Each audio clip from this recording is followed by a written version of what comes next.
मैं नरेंद्र दामोदर दास मोदी ईश्वर की शपथ लेता हूं कि मैं विधि द्वारा स्थापित भारत के संविधान के प्रति सच्ची श्रद्धा और निष्ठा रखूंगा।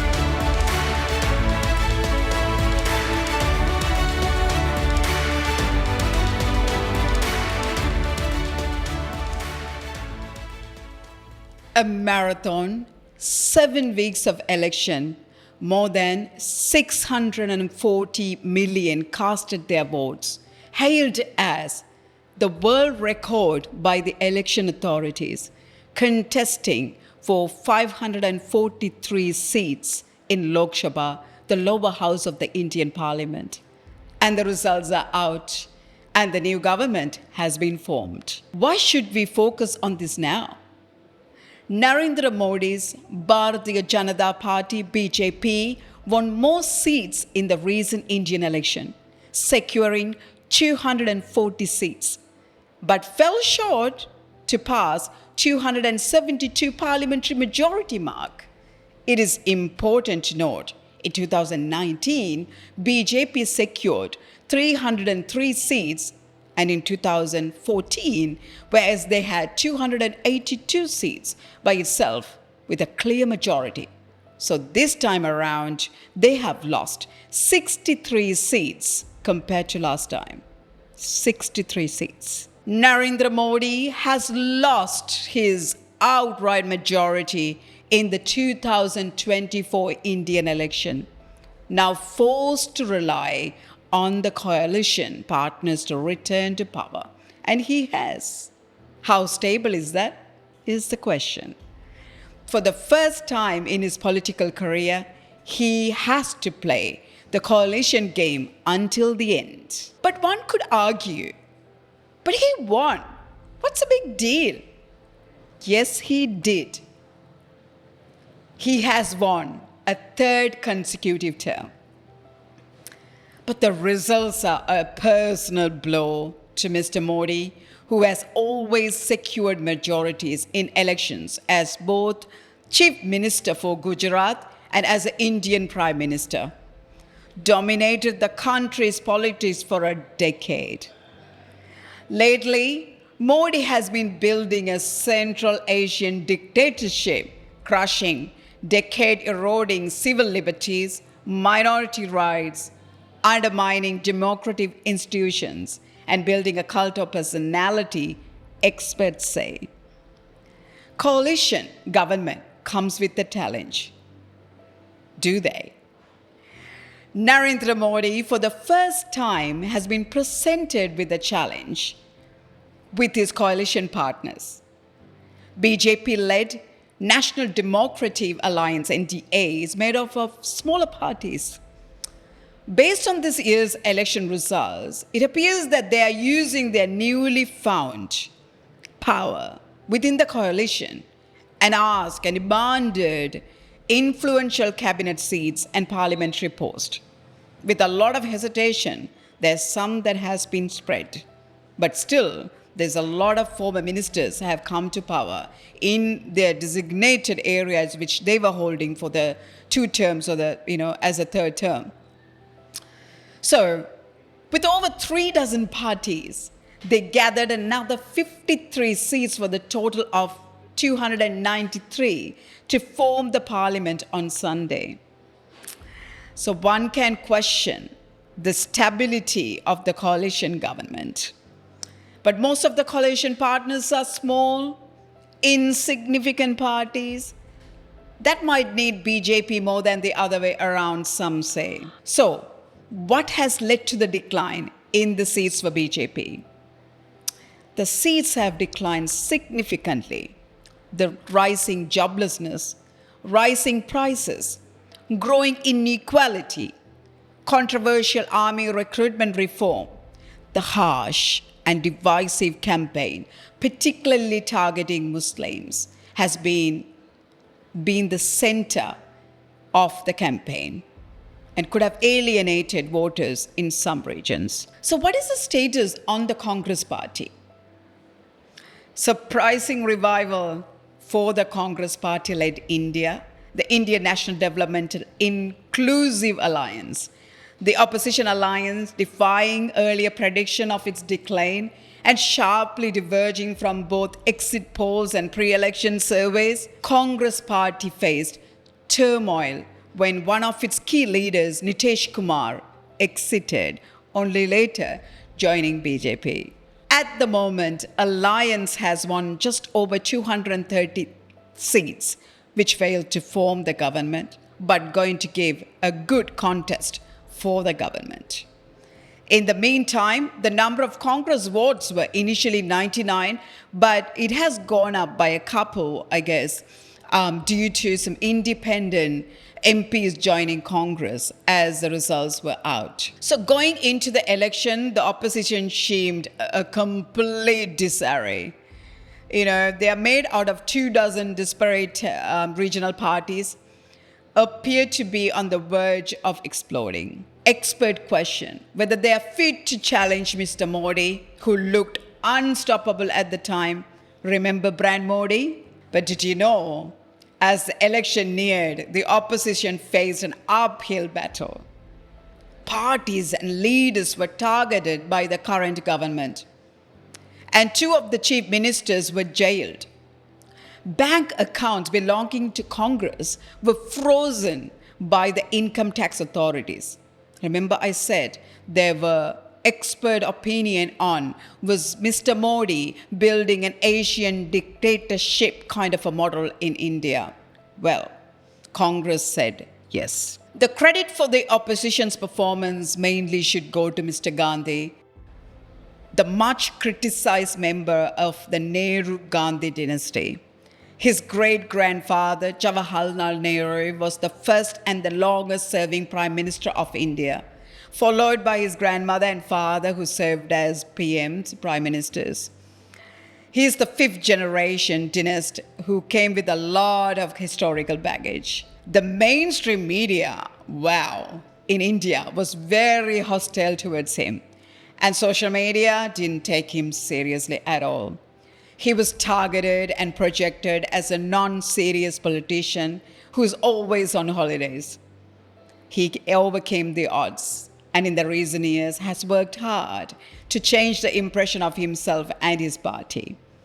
But many has assisted with Congress-led win, particularly the Tamil Nadu, the ruling Dravida Muneta Kalagam, aka DMK party, kept the BJP out of winning all 39 seats in the state. So why are we interested in DMK in particular? Remember recently, the Indian External Affairs Minister S. Jaishankar accused the Dravida Muneta Kalagam DMK of adopting a double standard on the Kachchatheevu island issue, claiming the ruling party in Tamil Nadu was very much a party to the negotiations between the then central government and Sri Lanka. He alleged that the DMK had varying positions on the issue during discussions in the parliament and outside. BJP-led government was not quite happy with the decision, as it seems. Now that they are coming back into power, would they now dispute over the Kachchatheevu now belongs to Sri Lanka? Or will it be left alone forever? So here's something interesting to watch. The grand new Ram temple in Ayodhya city wasn't enough for the BJP to win the large majority. Most stunningly, the BJP lost in Faizabad constituency, which is home to the Ram temple in Ayodhya, which Modi concentrated in January. The temple built on the ruins of Babar Masudi temple, built on the ruins of Babar Masudi temple, which was demolished by the Hindu mob in 1992, was a centerpiece of the BJP campaign. So, who won in this constituency? The result of the 18th Lok Sabha polls left everyone shocked, as Uttar Pradesh, a somewhat safe bet for BJP, for a while saw Samajwadi Party gaining more seats. So who is Samajwadi Party? It is a socialist political party. The number of seats have gone up from 5 in 2019 to 37 in 2024. So clearly a message has been passed by the electorate to all politicians.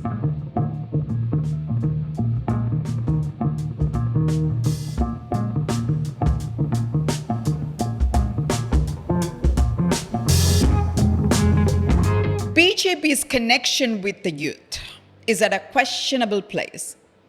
Will religious and caste-based politics resonate with the present youth? Is BJP out of line or way off the mark from the nation's electorate? The rich. 93% of the newly elected Lok Sabha MPs are crore-patties. 504 of the 543 winning Lok Sabha candidates are crore-patties. Here's a question. Will they be able to connect with the large population still under poverty? So why the Indian election is important to us? Modi's swearing-in ceremony was conducted on Sunday, for which the invitation had been sent to the regional leaders, including the Sri Lankan President Ranil Wickremesinghe, who has accepted the invitation and attended it. There are video evidences available. When it comes to the relationship of the Indian relationship with the political parties in Sri Lanka, there's a small switch that has happened. The recent advances that they have made to meet and work with the left-leaning Janata Vimukti Paravana JVP and the Ceylon Workers' Congress are indication as to what's in store. Traditionally, gone are the days when the United National Party UNP and the Sri Lanka Freedom Party SLFP were the preferred partners in the Sinhala heartland, and the Tamil National Alliance TNA was the preferred Tamil political party. So Anura Kumar Dissanayake, the leader of the Sri Lanka's Communist Party Janata Vimukti Paramuna JVP and the political alliance National People's Power NPP, has lauded India as for helping Sri Lanka, particularly helping his country amid a crisis, including health sector. The NPP's delegation informed the party's foreign policy is the non-aligned foreign policy that has served Sri Lanka as well as in the past. So they have informed that they have no intention of doing anything that would upset the regional security, that they are committed to regional peace too. JVP has a long-standing relationship with the Communist Party of China, from which that they have received an invitation, and the delegates from NPP have visited China last year in December. So as you can see, the JVP's relationship with India and China at the same time is building up. NPP, JVP may have had a different stance in the past in terms of regional collaboration, but has that shifted? Have they reviewing their stand in terms of the regional relationship? Time to tell. So in the visit to India, NPP visited the Amul factory. Amul is a farmers' cooperative, and out of the profit it makes, 80% of it goes back to the farmers. So this is NPP saying, this is very successful operation, and ultimately farmers run the company and benefit from it. But we have problems with the way the government is planning to bring Amul into Sri Lanka. We told them we are opposed to any opaque inventions in Sri Lanka. We said we are also not happy about cohesive manner in which some Indian companies have been introduced to Sri Lanka. Are they talking or referring about Advanis and Ambanis paying interest to the solar businesses in Sri Lanka, or the telecommunications, or the airlines? Well, We have to wait and see. Has any of these party leaders issued a congratulatory message to Mr. Modi? Well, Sri Lankan president was the first one to jump over the phone call and jump on the plane for the swearing-in ceremony. So it didn't fail to grab the attention of the Sri Lankan parliament, where both sides of the government, the opposition as well, expressed Sri Lanka's commitment to work closely with the neighbor. So, time to watch this space, I say. As the Sri Lankan election nearby and fast approaching, and the Indian influence in the country is increasing day by day. Now the question is, will India leave us alone? So BJP is now getting ready for an Indian assembly election in 6 states and 1 union state at the end of this year, particularly in Maharashtra, Delhi and Bihar, some to note. Until the elections are conducted and the results are out, BJP will act with caution when it comes to any significant changes in India's foreign policy. India will have to continue balancing against China, which appears to be willing to give India no quarter. This also means India will have to continue strengthening its relationship with West and the United States. Is it also likely that Modi's government will be more cautious in its foreign policy behaviors, considering the demands of the domestic electoral politics in the coming years? So what's happening in China while this is unfolding in India? Through laws and regulations, criminal punishments, harassment, intimidation, use of technology, the Chinese government operates one of the world's most stringent censorship regimes. But beyond it all, we are hearing news that the political unrest in China is currently underway.